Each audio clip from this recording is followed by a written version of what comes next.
Hi, this is Dr. Jeff, the Rocky Mountain vet. Anna Corrett asked me to reach out. I've been coming down to Guadalajara to help out with the spay neuter and the training of vet students.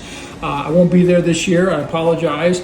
But Anna does a great job. She's got a great team. She's bringing in Dr. Tony, Dr. Amelia.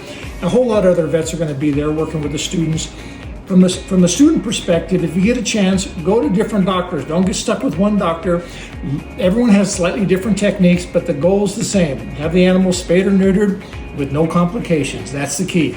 No complications.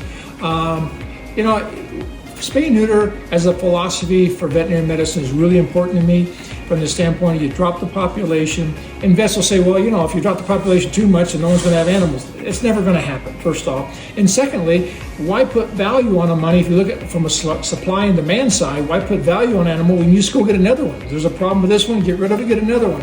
I think it's to our advantage as veterinarians, quite frankly, to make those animals more valuable to people. And quite frankly, if fixed animals doesn't run off as much, they stick around, they don't get as many fights. There's just a lot of reasons to have fixed animals.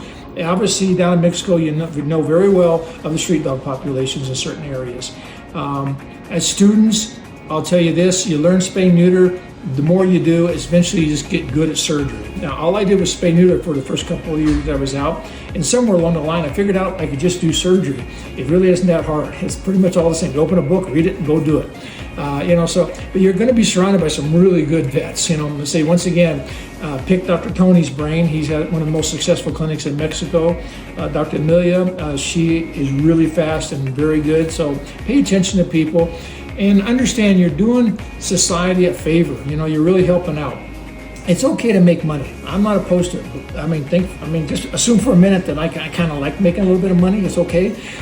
You got to pay bills, but at the same time, you can give back to society. Society, any given town you live in is the one that are paying you, keeping your clinic afloat, keeping you afloat. So why not give back every now and then? Volunteering, do some things. Work on the street dogs that don't really have owners, or maybe have 2 or 3 owners that don't take full responsibility. In the end, it's in society's interest, it's in the animal's interest, and that's kind of what we got in the profession to begin with, is kind of help out animals and people.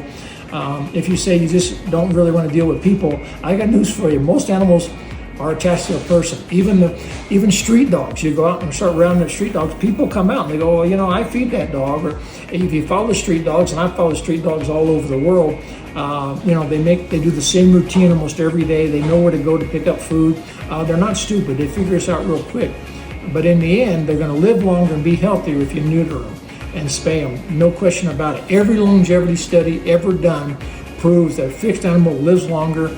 And that's the end of that discussion. There's still some vets that say, oh, you can't fix them, it's not good for them, it's not natural. Well, there's nothing natural in the environment that we give dogs. We put flea and tick medication on them, we give them vaccines. There's nothing natural about any of that either, but we don't want them to die miserable deaths. So spay neuter is a positive thing, and it leads to other things. So I just want to say, I wish I was there. I want you to all have a great time and learn a lot. Once again, mix it up, get different opinions.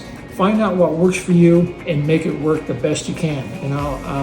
I try and change my techniques from time to time because I get bored with them, but I've done over 200,000 surgeries. I hope you catch up to me and pass me here one of these days, but each and every one of you has the capability of making a difference in real animals and real people's lives. So all my best. Anna, thank you. Tony, I love you. You guys take care.